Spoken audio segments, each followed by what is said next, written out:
Hello. Hey, you are watching the Hub Online Network. My name is, oh no, I did it again. You're not looking at the floor, you're looking at me. My name is Gareth. This is the Hub Online Network. It's April 14th, and I'm going to bring you your COVID-19 update for today.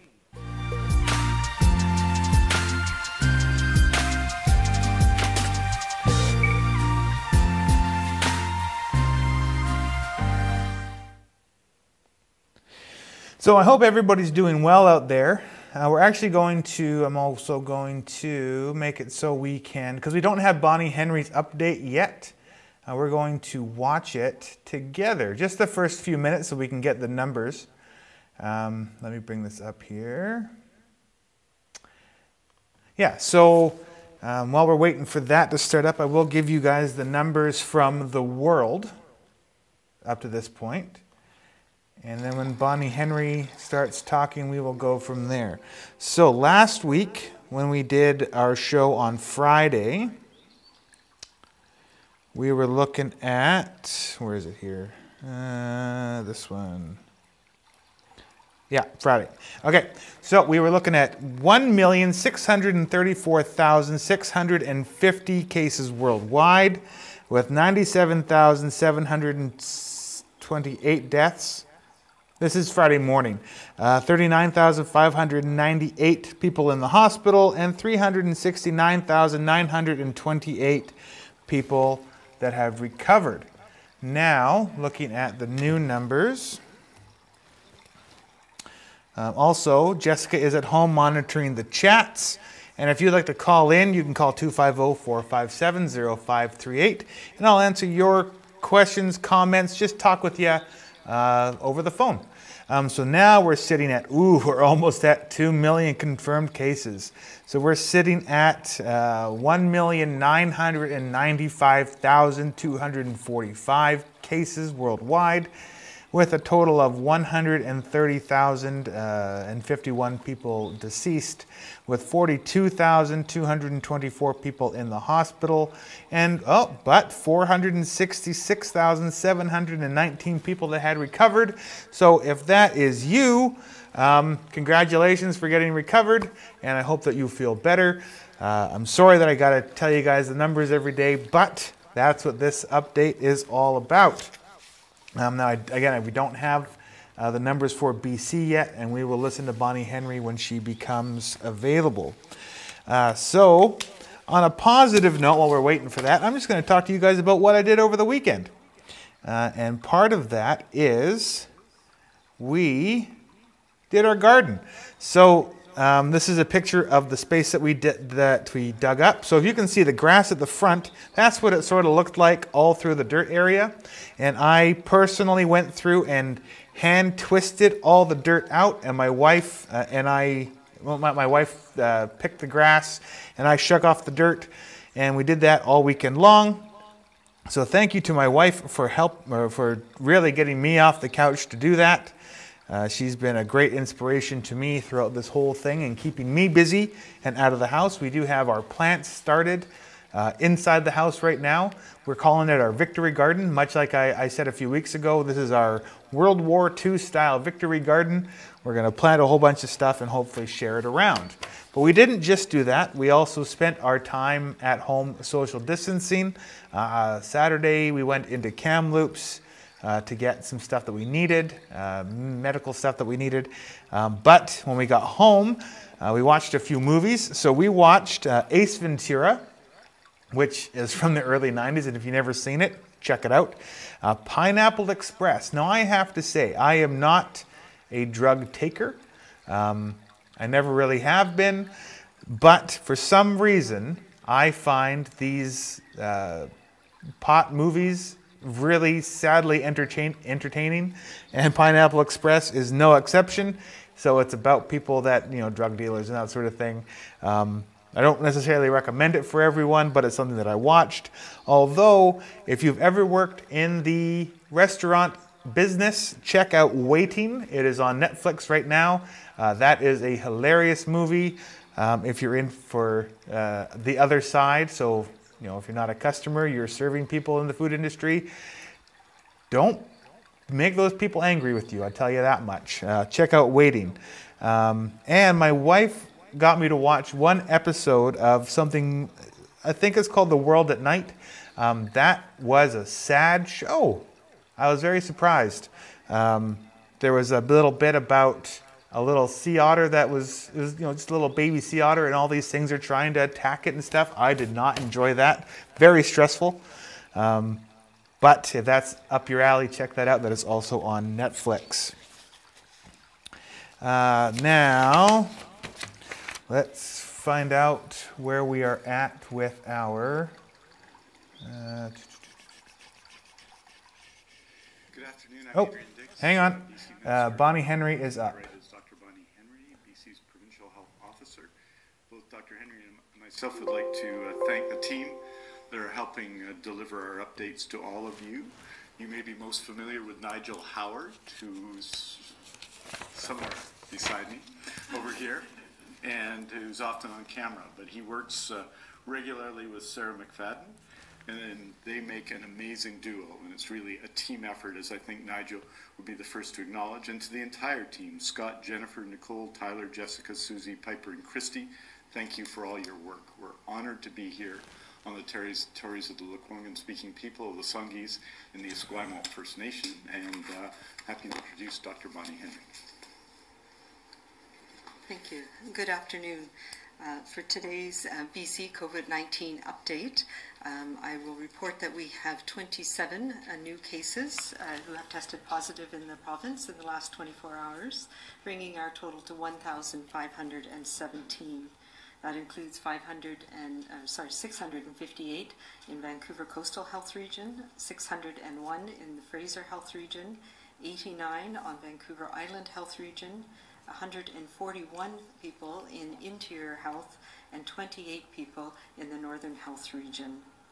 We have, in addition, one additional long-term care facility outbreak reported in Vancouver Coastal Health in the South Granville Park Lodge. And as always, the list of the long-term care facility outbreaks will be included with the statement release. We have 20 other long-term care or assisted living facilities with ongoing active outbreaks, including 289 cases so far, 165 residents, and 124 staff. In addition, we have 3 additional positive cases at the nursery facility in the Interior Health, where we've had an ongoing outbreak and monitoring that Interior Health is doing with that premise, where we've had a number of temporary foreign workers who've tested positive. The facility outbreak at the Okanagan Correctional Center remains at a single positive case so far, but there's ongoing outbreak measures at that facility. And as we've talked about over the last few days, we have an ongoing and concerning outbreak at the Mission Medium Security Correctional Facility in the Lower Mainland. There are, as of official reports, there are 41 test positive cases. We know there's ongoing testing and cases pending, and we currently have 7 people from that facility who are in hospital in BC. In response to that, we've had an ongoing effort over this weekend to beef up the outbreak response, the infection prevention and control measures, and the investigation of the outbreak and management of the outbreak between the province, Fraser Health Authority in particular, and Correctional Services Canada. And as part of that, the hospital, Abbotsford Regional Hospital, has developed a dedicated unit to ensure that people can be safely and securely cared for, if need be, in hospital. And in addition, Fraser Health is looking at redeploying the mobile medical unit that we have in the province that is able to look after people in a hospital setting and include critical care if need be. This mobile medical unit has been set up at the Vancouver Convention Centre, but it will be redeployed to the Abbotsford area to provide additional support for this ongoing and very concerning outbreak that we have at the Mission Correctional Facility. In addition, right now we have 134 people in British Columbia who are hospitalized, and of those, 58 are in critical care ICU. We have an additional 3 deaths to report today, bringing our total of people who have died from COVID-19 in BC to 72. All 3 of these were deaths that occurred in our long-term care homes, 2 in Vancouver Coastal and 1 in Fraser Health. And our condolences and our thoughts and prayers go out to the families and the care providers for these people who have been affected by this virus. Okay, so that's all we're going to listen to of that. So just to reiterate what Dr. Bonnie Henry just said, we have 27 new cases in BC, bringing our total to 1,515, which is 658 in Vancouver, 601 in Fraser Health, 89 in Vancouver Island, 141 in the Interior Health, which is a plus of 5 from yesterday. Just in the interior. I didn't catch what she said actually about the northern BC, but this all brings with us 3 new deaths in BC in care homes in Vancouver and Fraser Health. But there are 3 new cases in that nursery in Kelowna. Now, she talked about the Mission Correctional Facility. Now, we have an interview with our local Member of Parliament, Brad Viss, on our YouTube page currently. That went up last week. Him and I talk about that particular outbreak because it's within his riding. So if you'd like to know more about that particular situation, you can go check out that video. And I will have I'll have a clip from that tomorrow and a clip from an interview I did with Barbara Roden, the mayor of Ashcroft, in our show tomorrow as well. And thank you, Raven, for showing those numbers. I appreciate that. So yes, those are the numbers. What does it say for? Okay. Anyway, so moving on. Thank you, Dr. Bonnie Henry, although she'll never necessarily see this. Now, what I do love are the sign language people. They are doing a fantastic job. So I watched the Justin Trudeau speech in the morning, and I watched Bonnie Henry in the afternoon. And the 2 or 3 people that usually cycle around with these sign language groups are fantastic. So keep up the good work, those guys. You're doing awesome. Now, still going on with the numbers. About half of the total number of deaths that we have across the country are all from these care home centers.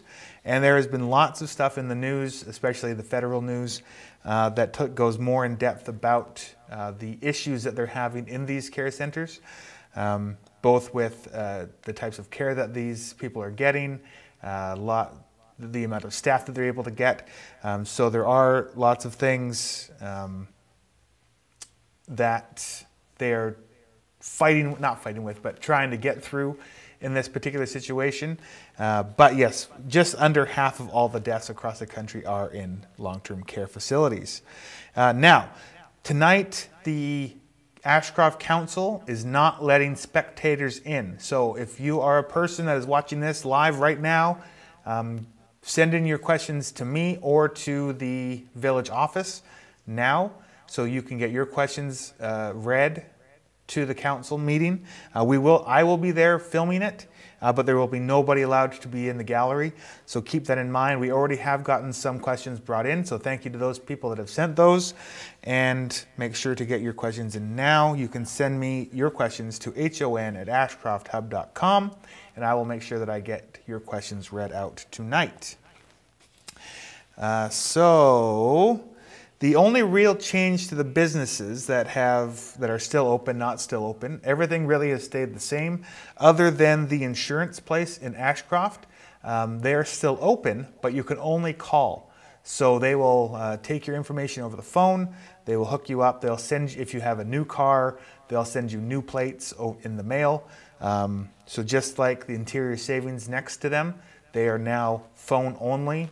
And they'll get to you by appointment. So you phone in, they'll tell you another time to phone back, or they'll phone you back, and they'll get you hooked up that way. So keep that in mind. If you have insurance needs that need to get done, you have to do it over the phone. Something a little bit different, if you are part of the Ashcroft School District 74, they have a survey that you can do. So if you go to the SD74 Facebook page, you can get a link to this survey. So some of the it's about the 2020-2021 budget for School District 74. And it's long form answers, so it's not multiple choice or anything like that. So some of the questions, for example, are: what feedback would you like the Board of Education to consider for the 2020-2021 budget? If the board has dollars available for one-time projects, what would not have ongoing costs? What suggestions would you have for the board to consider? So that's really the only. And then other questions or comments, your name and contact information. So those are the only two questions. And again, that is: what feedback would you like the Board of Education to consider for the 2020-21 budget? And if the board has dollars available for one-time projects that would not have ongoing costs, what suggestions would you have for the board to consider? And again, you can find that through their Facebook page or their website. So thank you to the school district for everything you are doing as well, because I'm sure that this can't be easy for them. Now, there's also a petition going around, if you're interested in getting a hold of a petition, to keep the slough open for public access. Right now, the way that it's going is the Ashcroft terminal owns the land of the slough. So in the past, like I've been there myself, you can pull up to this area, walk over the train tracks, and walk down to the water. The Ashcroft terminal has closed that off due to liability reasons, but there is a petition going around, and if Jessica can't find it, I will post a link in the comments of this video so you can check that out. It's change.org, and I believe I've seen this. This is on my wife's Facebook page, Jessica, if you can find that. What else do we got? So the call line. Let's talk about the call line again, because this is super important, and there's lots of influx going around this. So if you are someone that is in need of help, you are not alone. Please remember that you can call 250-457-3422. And this is for the COVID-19 Helpline for Ashcroft, Cache Creek, and surrounding area. So if you are in need of food or supplies to be delivered, or if you are just at home alone and you need somebody to talk to, or if you need your mail picked up, or if you need spiritual support, call 250-457-3422. This group of people is able to help you in most any situation, because they have access to all of the groups that can actually help you. So for example, the other groups, the people that are involved with this are the Ashcroft and District Hospital Auxiliary. So if you're needing clothes, shoes, that kind of thing, we have access to stuff through the thrift stores, through that group. The Ashcroft Hub, Ashcroft Moving Forward, Better at Home, CRS, Elizabeth Fry, Food Bank, and Counseling is with them. The Equality Project, also for food needs and clothing needs and toiletry needs and that sort of thing. The Hospital Friends and Family, the Hub Online Network, MLA Jackie Taggart and MP Brad Viss, Sage Hills Church and St. Albans Church for your spiritual needs. Thank you to John and Martina for everything that you guys are doing. And the Ashcroft and Cache Creek councils, or villages I should say, and we have lots of volunteers also helping out with this. So if you know of yourself or somebody else that needs help, do not let people go through this all alone. Don't let people be too proud to accept help. This is not the time to be prideful. We're here to help. Let's get you some help. Let's do it. That being said, what I'm going to try and institute starting today for the next couple of days is, because there are certain groups that are mainly helping out with resources such as food, toiletries, clothing, etc. I would like to, and I'm going to be donating some money myself, get several of you, if you're watching, to please, I'm looking for $3 per family to donate to us, and we'll find a way. If you're interested in donating, please, again, you can email us here and we'll find a way to get that $3. We're going to split it between Soups On, Equality Project, and E-Fry Society. So if that's you, get the word out. Again, we're looking for $3 per household. And if we can get, say, 100 households to give us $3, well, that's $300 that we can give to these organizations to help with the people that are in need and the people that might not be able to help themselves in this particular situation. So please, again, email me or comment on this video and we'll see if we can't get hooked up that way. So thank you. Now, moving on, talked about that. Okay, so this is interesting. I was reading an article today that heat does not stop the spread of COVID-19. What a lot of people are hoping is that the summer will kill off the virus a bit so we can get back to normal. Heat has nothing to do with it, apparently. So remember to keep up your physical distancing measures. Everybody's hoping to have the economy up and going here in a while. Nobody's giving exact dates right now because we have no idea how long this is going to take. But if you're thinking that the summer is going to bring some kind of reprieve, the only thing that's going to really slow this thing down is that physical distancing. So just keep that in mind. Now, so we're having the Ashcroft Council meeting tonight, but Cache Creek has canceled their meeting due to the COVID-19 pandemic. They're citing that's due to physical distancing. They cannot keep a safe distance between each other, so they are canceling the meeting. So if you're looking for the Cache Creek one tomorrow, that won't be a thing, just Ashcroft is going up.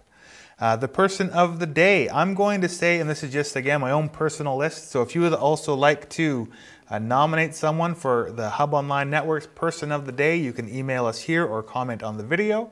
But my personal person of the day is, and this is a twofer, Stephen Rice and his wife Paulette. They have been doing a great job doing their own videos every day of them doing their greenhouse, which I've been following, so thank you guys very much. You've been keeping me entertained a little bit daily, so that's been great. So if you would like to check out what Stephen and Paulette have going on, they're a couple that live in Spence's Bridge. You can check them out on Stephen's Facebook page. And again, if you're just joining us, give me a call, 250-457-0538. I'd love to hear from anybody and everybody about what's going on. And we might have an update here from Thunder in the Valley. Just 1 second here. I sent them a Facebook message and they just got back to me and I would love to know what they said. They said, okay, so I asked them about their first race day, which is on May 16th. And of this time, they're saying that it's still a month away and they'll probably have a better sense of things in 2 or more weeks. So they haven't canceled anything as of yet. So if you're hoping that Thunder in the Valley is still going on at this moment in time, it still is, as it has not been canceled. Thank you very much for getting back to me so fast, Thunder in the Valley. Now this includes my wife. So if you have received 2 payments, so if you have gotten EI and you've gotten the CERB, the federal government will be contacting you because you should not be receiving both payments. Brad Viss and I also talk about that in our interview, which Jessica has linked in the comments of this video. If you received both, one of those is going to have to go back. Keep that in mind. So if you've already spent all the money, but you'll have to be giving something back, I would imagine. They haven't really said what they're going to do, I suppose. But I can't imagine that they're going to let you keep it. So keep that in mind. And so now in provincial news, that's really all the stuff going on around here. There's no real updates from many of the businesses or the councils of the villages. So we're going to move on to some provincial news. So this is a big one for today. So the Vancouver has the possibility of bankruptcy. Now, bankruptcy is the term used in the title of the article. When I clicked on it, when I watched the video from the mayor of Vancouver, they didn't actually specify bankruptcy necessarily, but what they did say was that right now, as it is, Vancouver is going to be in a deficit of $61 million. So what that means is every 1% of a tax increase that Vancouver does is $8 million in revenue. And this would be on top of their normal increases. So everything I say is on top of their normal every year increases for Vancouver. So the budget would have to be increased so in order to facilitate this $61 million that they're doing right now, they would have to increase their property taxes by 8%. Now, the other thing that they could do is reduce staff and services, such as they'd have to close buildings, have mass layoffs, not give grants to certain groups or individuals, which they will probably end up having to do anyway. If this keeps going on, by August 31st, they'll be $111 million in deficit, which would be an excess increase of taxes of 14%. Or if this goes on until December 31st, they'll be $189 million in deficit, and they'll have a 24% increase in property taxes. Now, Jessica and I talked about this just before we went on air today, and she said, well, one way that they could do it is they could, just like what Ashcroft did with the water treatment plant and stuff, is space it out over 5 years. So maybe that's one way that Vancouver could pull out of this, so they're not having to do 24% now, but 5%, 5%, 5%, 5%. But the mayor of Vancouver was saying that they need help from the provincial government, or when they come out of the other side of this, things in Vancouver will not be good. So my question is, if this is happening in Vancouver, what other municipalities are having these types of struggles? It sounds like Ashcroft isn't having that big of is going to be impacted, but they're not looking at being bankrupt. And it doesn't sound like Cache Creek is necessarily looked at being bankrupt if they're not even having council meetings. They can't be worried about things too much. So, but can Kamloops or Kelowna, or Kamloops Kelowna looking at things like that? So that's something I'm going to be looking into over the next couple of days. But I thought that was an interesting story to share. Now, moving on, another thing kind of like the helpline, if you are home alone and you do not know what's going on and you are scared and you think that just enough is enough, please, you don't need to go through this alone. 1-800-SUICIDE is the BC hotline for you to talk to that our helpline might not be able to help you with. So please, if you know of anyone that is struggling in this time, or if you're struggling at this time, you don't need to do this alone. There are people that are out there to help you. Please, 1-800-SUICIDE is there for you, and let's get you the help that you need. And again, if you're joining us, 250-457-0538. You can give me a call and talk about whatever you want to talk about. It doesn't have to be COVID-19 related. It could be about anything. The Kamloops Youth Soccer has canceled their spring season. I don't know what that means for Ashcroft. I haven't seen anything about the Ashcroft soccer group or the baseball group or any of those team sports events. So if you know anything about that, email us, again, hon@ashcrofthub.com. Give us that information if you can. We will keep trying to find that, but help us out. Now, people have traveled all over the place during Easter weekend. A lot of people were talking about how people are going across the ferries and going across the Alberta border and stuff. But I also saw several reports in Ashcroft and Cache Creek of people congregating in people's homes, lots of cars being at their neighbor's house. So that is not physical distancing. So if that is you, please give me a call and let me know why you think that it was an okay thing to do. I mean, clearly, and I'm going to get to this in a little bit, but Trudeau thought it was a good thing to do. So If you can justify it, that'd be great. You can let us all know why you did it. And if you were one of those people that shared those stories, please, let's keep these people in account and make sure that you tell them if you're not okay with it, that you're not okay with it. Now, Trans Mountain Pipeline delays the pipeline in Kamloops due to COVID-19 pandemic. So that's a big one. Before all of this, of course, was the protests and the closures of trains and stuff due to the pipeline going through. So now it's interesting that they're delaying it due to COVID-19. So maybe those protests had a real impact, and now here we are. Now Vancouver. Wait, where am I? Oh, okay, yeah. So here is my. Oh, what did you guys do? On March 17th, the executive South Caribou Minor... Oh, thank you, Raven. So, March 17th, the executive of the South Caribou Minor Soccer Association made a decision to suspend the opening date of the 2020 soccer season. The situation will be reassessed at the end of April and is hoped that play might start in May or June, with the possibility of extending the season into September as in previous years. Referee and coaches clinics have also been canceled. So there is anyone that would like to have the registration fees refunded or who has questions or concerns can email leehand at leehand78@gmail.com. Thank you, Raven, for posting that. Looks like you just beat Jessica to the punch. So the soccer season up to this point is suspended. They'll look at it again at the end of April. Good to know. So this is part of my, where is it here? Aha! The Conspiracy Corner.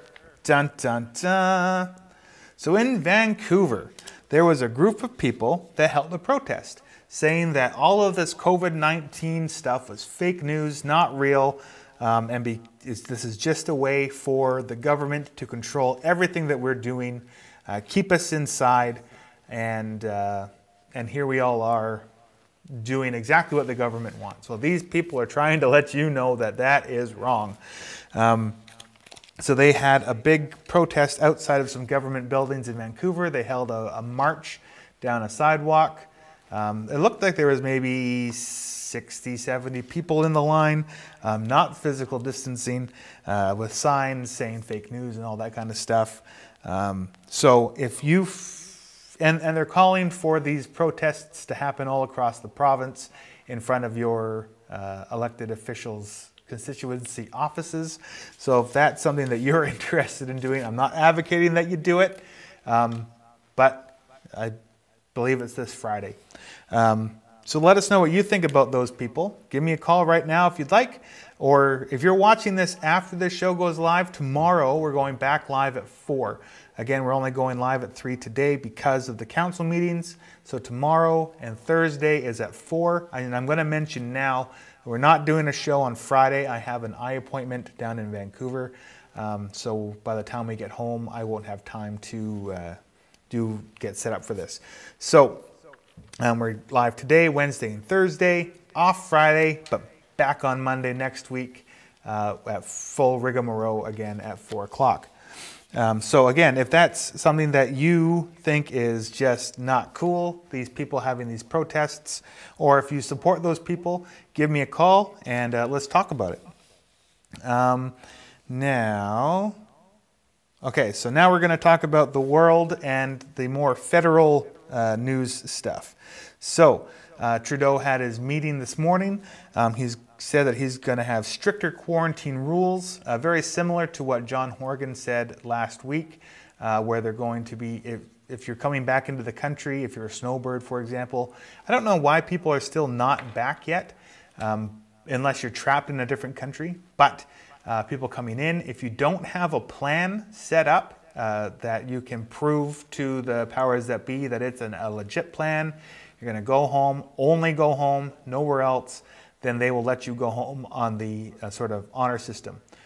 But if you cannot satisfy the government as to what your plan is, then they will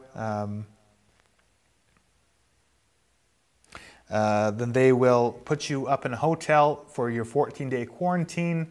I'm not sure if that's at your own expense or if it's just where they're going to put you. So again, if you're coming home, if you have people out of the country that are coming home, tell them that they have to have a plan if they actually want to come home. So stricter rules and measures. Christopher, those people really need a help. Yes, they do, Christopher. And Raven says, a friend of mine who lives in Vancouver, a healthcare worker, was really upset by those protesters. I bet. They seemed kind of not nice people. I don't know. It's weird. It's a weird thing. To me, sort of every day, and I'm sort of talking to Raven and Christopher here, every day that goes by, it sort of feels a little bit more and more and more surreal, this whole situation. It almost feels like it's just not happening, but maybe that's because it's not right in our backyards necessarily. There aren't too many people up in the interior that have it, especially those that, that we know. So anyway, yeah, I don't agree with them, but it's weird. Anyway, it's weird. Other things that are happening. So there is a thing called the Spartan Bio group. So what they're doing is federally, they are coming up with a faster way to have tests. So I was listening to an article, CBC article yesterday, where these Spartan machines it only takes half an hour to test somebody with this machine, but the machine can only do 15 tests a day. So they're mass producing these things through funding from the federal government. Canada is going to help the Northern Territories more to keep their food costs down. So they're going to be sending a bunch of money up there. We have another thing here. I'm taking this very seriously. I am heartfelt for our loss. Every time I go out, I feel I'm at war. Always have a shower after my outings and constantly sanitizing during every visit to every facility. It totally sucks, but trying to do my best to stay inside. Loving the bakery program. Yes, the bakery program is doing very great.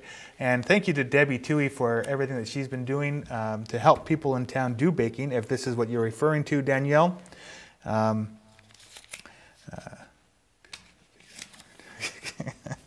Thank you, Raven.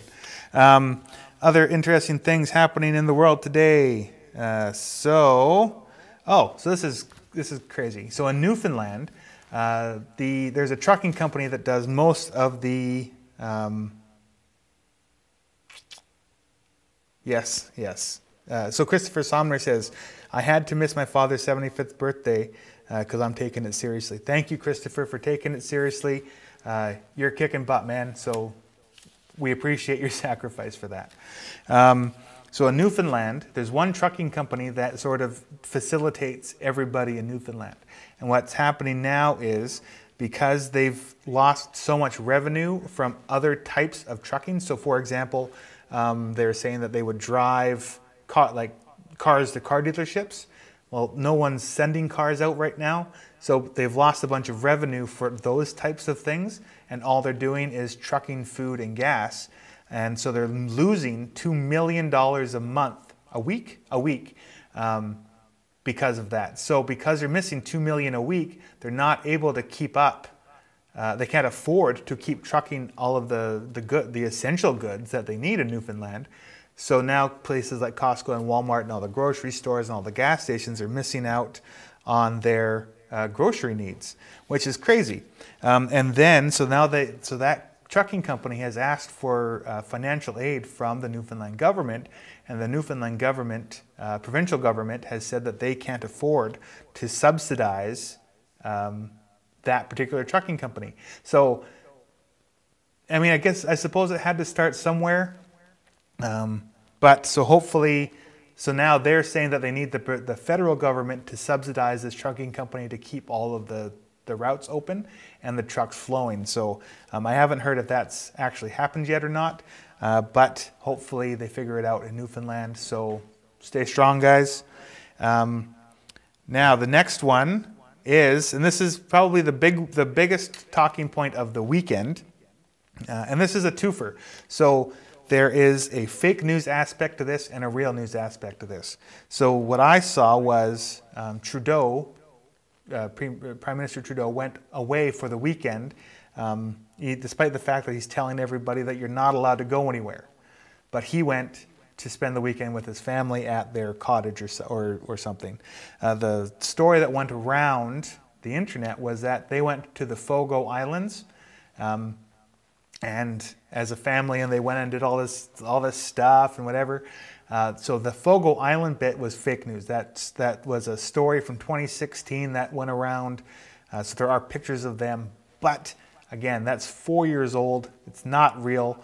But they did go to their family cottage as a family unit, despite the fact that he's told you, me, everybody else not to travel. You can't go to your family cottage.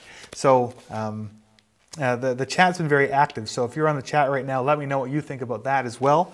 And thank you again for everybody chatting right now. This is really great. I'm loving this engagement. And the last world story that I have is the brush fires in Chernobyl.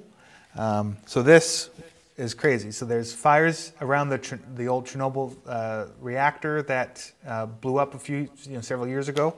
And actually, as a side note, if you have HBO has a very good 6-part miniseries about the Chernobyl reactor fire. So if you haven't watched it, check it out. It's not necessarily for the first few episodes, aren't for the faint of heart. But if you have a chance to check that out, it's a very interesting watch.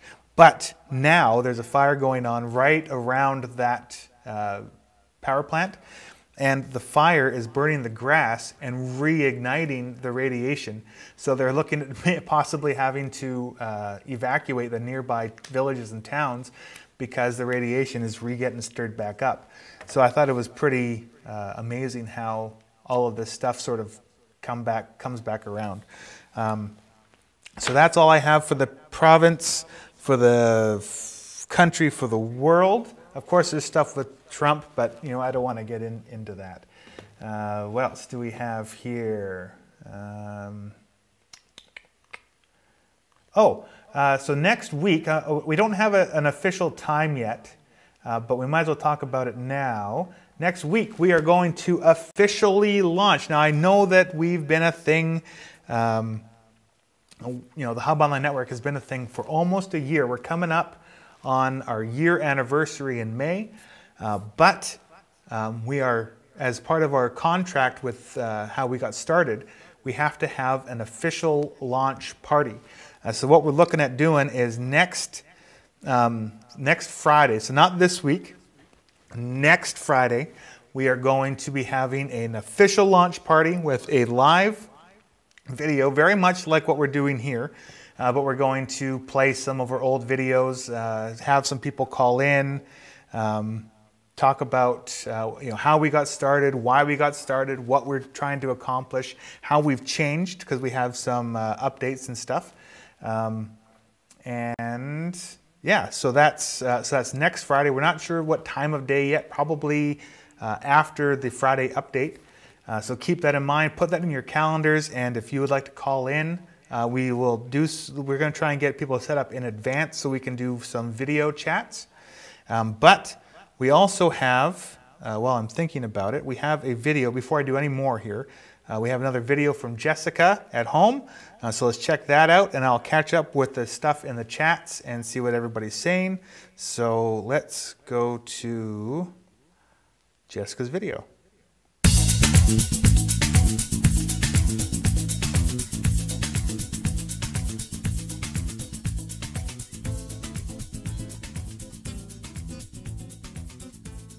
Welcome to my kitchen.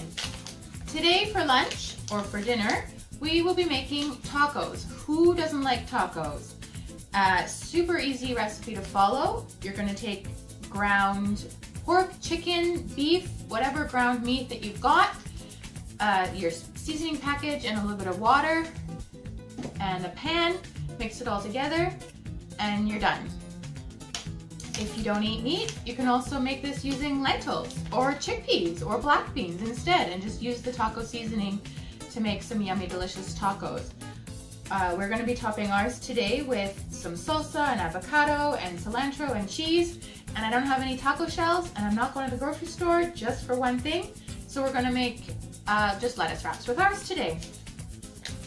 So step 1, brown your meat. Step 2, add your taco seasoning. Step 3, add a little bit of water. Step 4, let it simmer for 5-6 minutes. Step 5, serve it up and enjoy.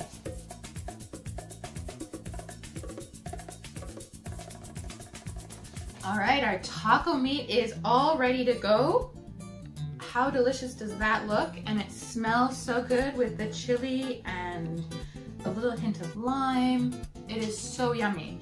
Now I'm using butterleaf lettuce because I don't have any taco shells. And then I've got some cheese, and I've got salsa, and I've got avocado. And I'm gonna give you a little trick with your avocado that I have discovered, that instead of taking it out of its skin before you cut it, just cut it right inside. Cut, cut, cut, cut, cut, cut, cut, cut, and you're done. You've got avocado ready to go. And I've got some sour cream, and I've got a little bit of cilantro. My cilantro's a little sad looking. And I can't wait to just dig in to my tacos. So I don't know about you, but I have to just try a bite here. Yum.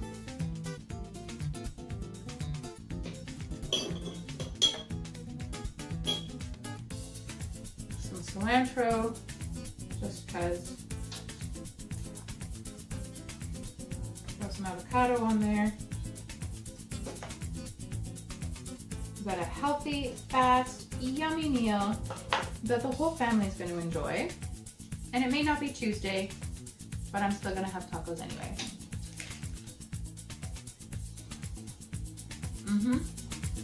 So good.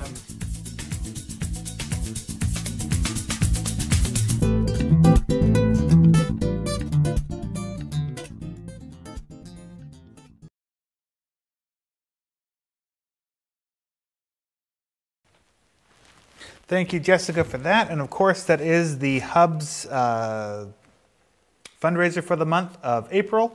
So if you'd like to get your epicure on, let us know and we'll get you your stuff. Now, we've had a few comments here. So Raven's giving me some clarification, and thank you for Raven for keeping me on the straight and narrow. So she says, well, I think, and this is going back to Trudeau, well, I think that there are definitely more important things to complain about other than our PM's personal life. Very good point.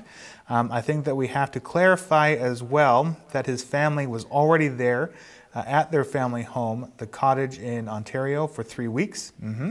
Then the PM joined them. So better than driving across the country or entering a small town that can't handle extra stress or on its own health system. So very good point.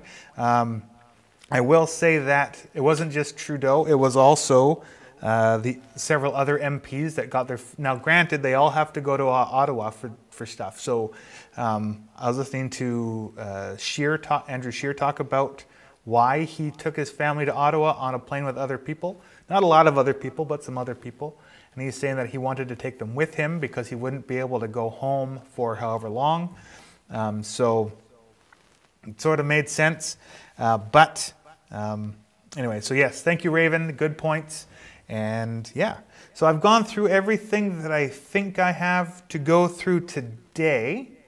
And I think that we can end it at 48 minutes and 30 seconds. I think that's a fair enough long video. So thank you all for watching. Dana has been putting up videos, story readings. So if you have kids, they're sponsored by Bridging to Literacy. So go on our Facebook page, check those out. And again, thank you everyone for all of the good comments and the engagement. That's great. Thank you so much. Keep it up. Tomorrow we are back at 4 and Thursday at 4. Friday we're not doing a show.